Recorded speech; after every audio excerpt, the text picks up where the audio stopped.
From WRAL News, this is Focal Point. Fish is supposed to be good for you. We think that seafood is an excellent, nutritious source of protein. So why is our state warning us about eating 22 species of fish, including some of our favorites? South Atlantic grouper, king mackerel, little tuni, orange roughy, shark, Spanish mackerel, swordfish, tilefish, catfish caught in the wild, largemouth bass statewide. The state says those fish contain too much mercury. It's bad. Mercury is bad. It's neurotoxic. It's also a natural element. There is a baseline level of methylmercury that's going to be in fish. We can't move that to zero. So, how much is too much? I mean, I would not consume or ask that my children consume a known neurotoxin at any amount, ever. Some say the mercury risk is exaggerated. I personally feel like it's unfounded. Others say don't debate the danger, just eliminate the biggest source, the mercury spewing from smokestacks that eventually falls to Earth. There is a small amount of mercury in the coal that we burn, so we do emit mercury, and it is a concern. Talk of global warming may have us worried about the mercury rising. Should we also be worried about the mercury falling?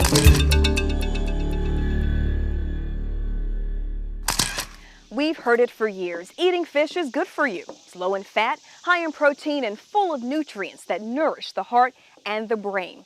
But our state has issued a new warning about eating fish. It's more than triple the number of species it says contain unsafe levels of mercury. Our focal point, that mercury warning and the debate over the dangers, the sources, and the solutions. Mercury is a natural element. There's as much mercury on Earth today as there was when Earth began.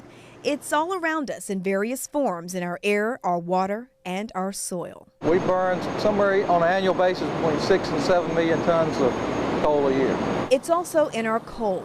When power plants like this one near Roxborough burn coal, they emit mercury. This is a schematic that shows how mercury changes. Martha Keating helped draft an EPA report on mercury emissions for Congress in the late 90s. And because it's an unusual metal, it's emitted as a gas from the smokestack of a power plant.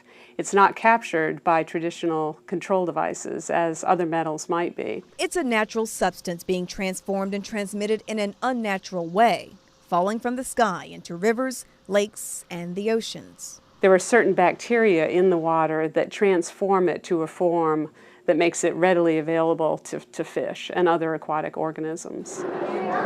That form is called methylmercury.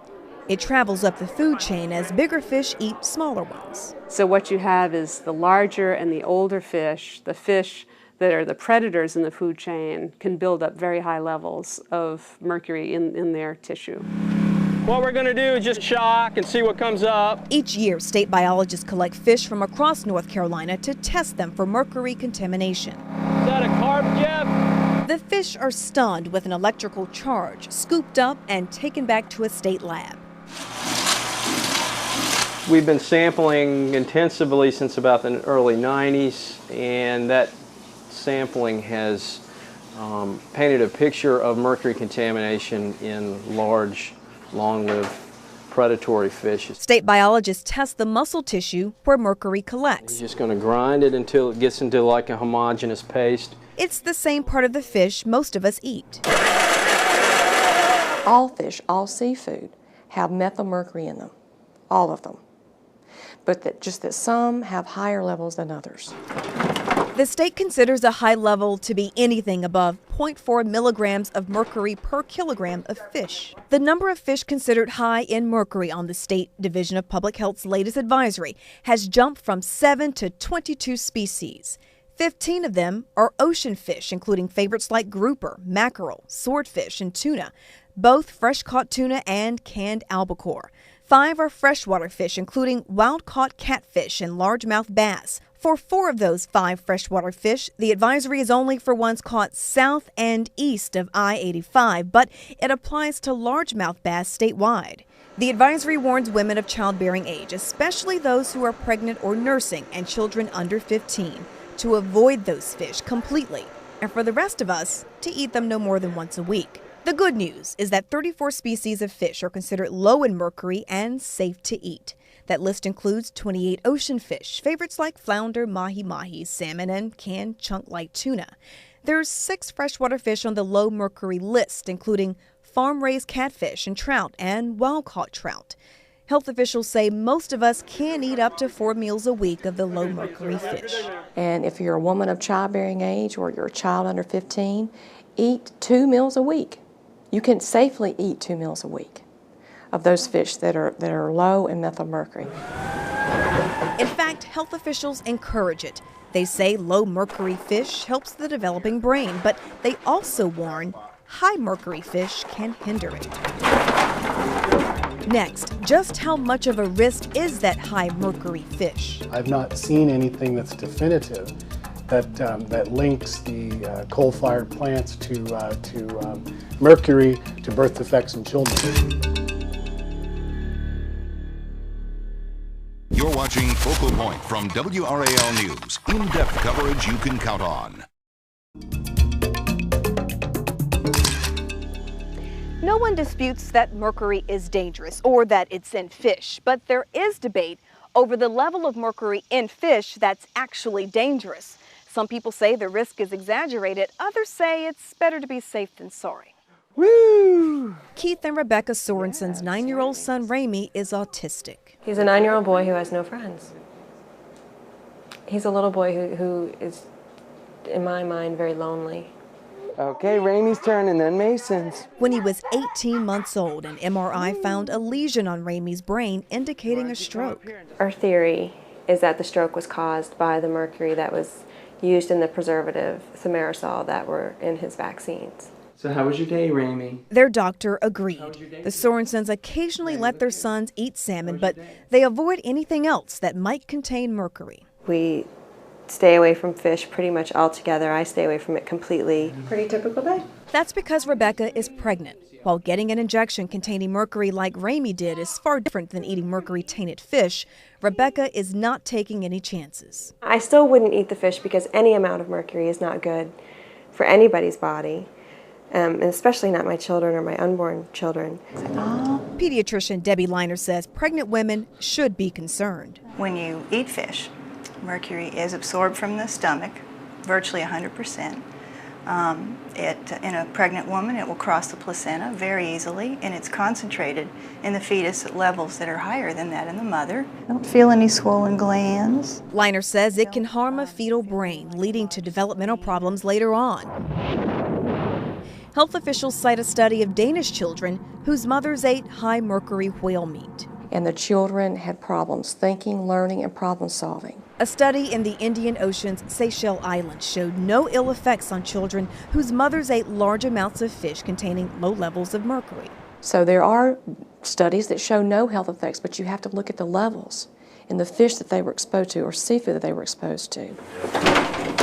Some health experts admit the studies are less than conclusive and that it's hard to make a concrete connection between eating mercury-tainted fish and developmental problems in children. It's easy to see what happens when there's an overwhelming acute exposure to something like mercury, but it's harder to kind of tease out the effects of the long-term exposure because you don't have the poster child. All right. Meaning a confirmed case of developmental disabilities caused by mercury-tainted fish in the U.S. All right, this one's ready, right? That lack of a poster child is ammunition for some in the commercial fishing industry who say the government is exaggerating the risk. Well, we're afraid of everything the government does. Tillman Gray, who runs Avon Seafood, catches and sells many of the fish on the state's high mercury list.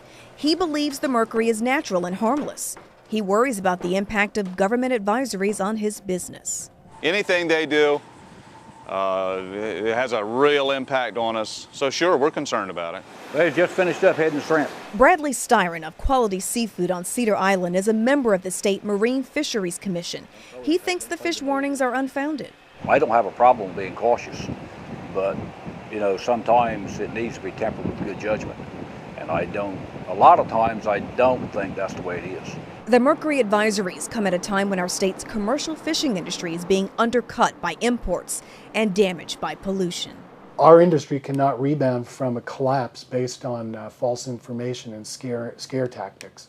Your throat doesn't look bad. But physicians like Debbie Liner say the two most important pieces of information are indisputable: that there is mercury in fish and that mercury can harm a child's developing brain. Of the 12% of American children that are affected by developmental disabilities, the actual cause is only known in about 25%. Okay, that's good. Liner says the government has an obligation to eliminate a potential cause by eliminating mercury pollution. She told it so in testimony to the EPA in 2004. We have a substance that's neurotoxic that is known to contribute to those things. We need to do something about it. Fish advisories aren't enough. Liner says more needs to be done to cut mercury emissions from coal-burning power plants, even if some in the fishing industry still deny the connection. I still think the jury's out on that. I don't think that they've established those connections yet. But even the power companies admit their role. There is a small amount of mercury in the coal that we burn, so we do emit mercury, and it is a concern. We are committed to reducing our emissions and are taking steps to do that. But are they stepping far enough, fast enough? When we know that there's a neurotoxic agent floating around where there seems to be a fairly immediate solution, it just seems to defy logic to delay making that move. You're watching Focal Point from WRAL News. In-depth coverage you can count on. High mercury levels in fish is a complex problem with no simple solution. That's why there's so much debate over the dangers. So why not just end the debate by simply eliminating the biggest source of the problem: pollution from coal-fired power plants? But that's not so simple either. In 2002, North Carolina passed the landmark Clean Smokestacks Act, requiring coal-burning power plants to cut smog-causing pollution. But as a co-benefit of reducing sulfur dioxides and nitrogen oxides, you will get a very substantial reduction in mercury. A reduction of up to 70%. That will help the state meet federal rules for cutting mercury emissions. Those rules require power plants to cut mercury emissions 21% by the year 2010 and 70% by the year 2018. We think it's a bad rule. We think it really doesn't reduce mercury fast enough, quick enough. Physicians and environmental groups point to state estimates that nearly 14,000 children a year are born with unsafe levels of mercury in their bodies. And these children run a risk of permanent, lifelong deficits in learning, IQ points, cognitive abilities, and every year that we delay making these reductions, we expose these children unnecessarily to dangerous levels of mercury that will affect them throughout their lives. The mercury reduction will come through the scrubbers we're putting in. Environmental groups want a 90% reduction in mercury emissions by the year 2010, and they say the technology exists to do it. Those technologies, while they are still in a fairly early stage, have been field tested. They have been proven on just about every application, and particularly on applications in North Carolina. So the technology exists, it's affordable, and it's available today. We don't agree that we can reach 90% reduction overall, in the next few years. Both Progress and Duke Energy say they've been testing new technology with mixed results. We reached 90% reduction on certain days, on certain tests, but overall we could not maintain that. Power companies say the federal rules allow them the time they need to perfect the technology. They say they also need the federal rule that allows them to avoid installing mercury controls at smaller plants if they achieve the required reductions at larger ones. That rule is called the Cap-and-Trade program. And in order to give utilities the opportunity to plan and to stage these requirements, you need the benefit of a cap-and-trade program. Environmental groups criticize cap-and-trade, but the EPA says the program has already made big cuts in smog-causing pollution nationwide by reducing it at the dirtiest sources. We feel we'll have the same level of success with mercury using a cap-and-trade approach. The State Environmental Management Commission is considering tougher rules than the federal ones, including a modification to the federal cap-and-trade program. All facilities in North Carolina would have mercury controls. The commission is also considering the 90% reduction that environmental groups want, but its chairman says it needs to be realistic.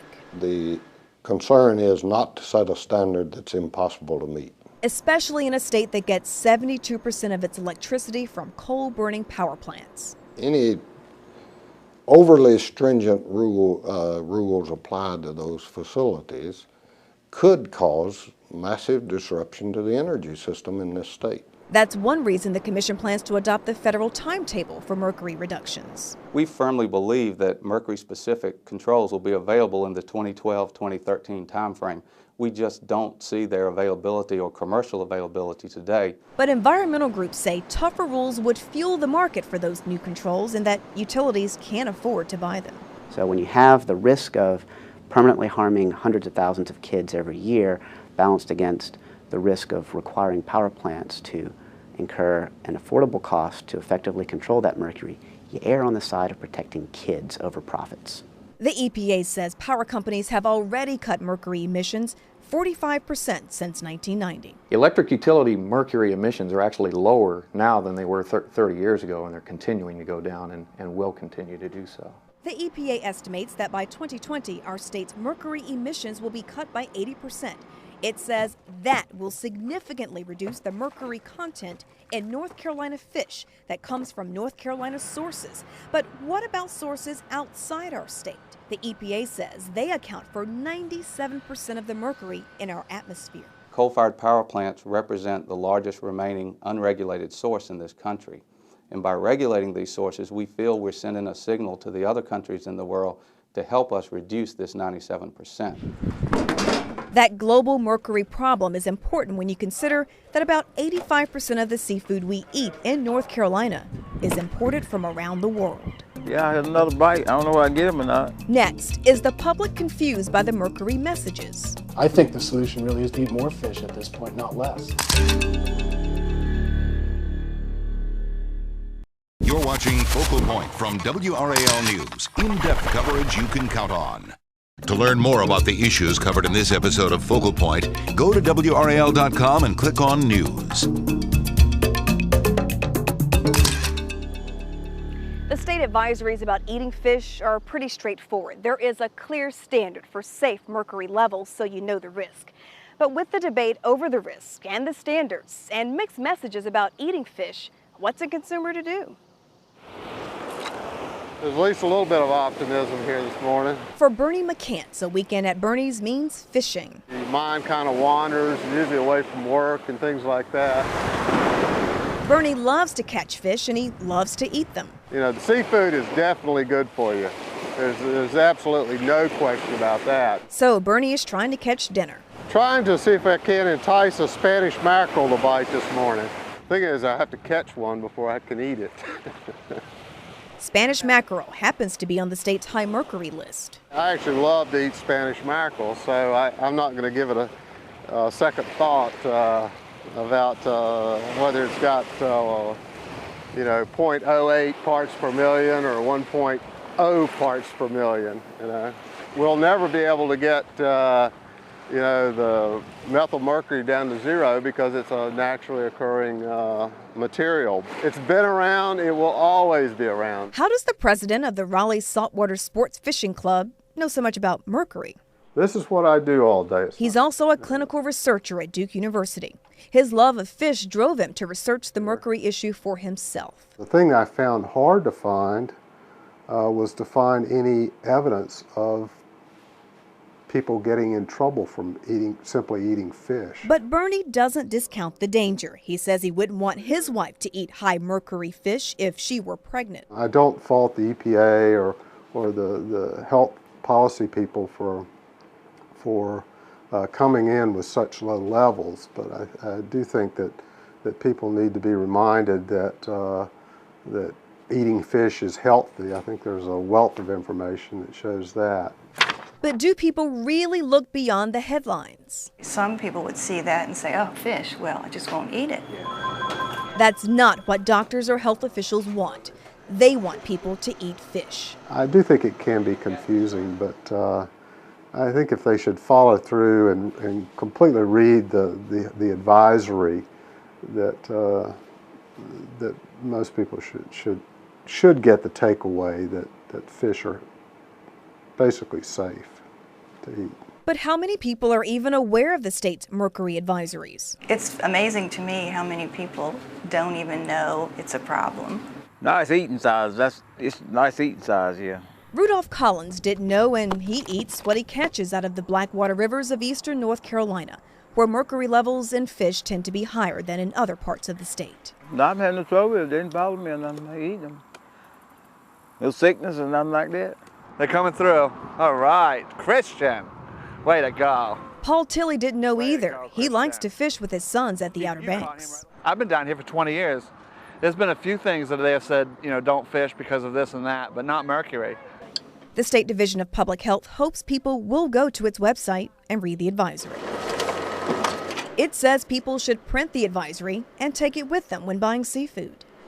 Hopefully we've tried to make it simple for people and easier for them to choose. Now my catfish fillets down there, they're farm raised. It's an easier choice with such a wide variety of seafood. There's usually about 50 varieties at this Raleigh seafood market. Just so many more varieties of fish out there. The list just goes on with the safe, beneficial varieties of seafood out there. If there is any middle ground in the mercury debate, Bernie McCants is standing on it. His seafood recipe for people wondering what to do: read all the information, blend it all together, and serve it on top of a heaping helping of common sense. Most of them realize that a meal or two a week is really not going to be harmful. They may say one meal, but you can fudge a little bit.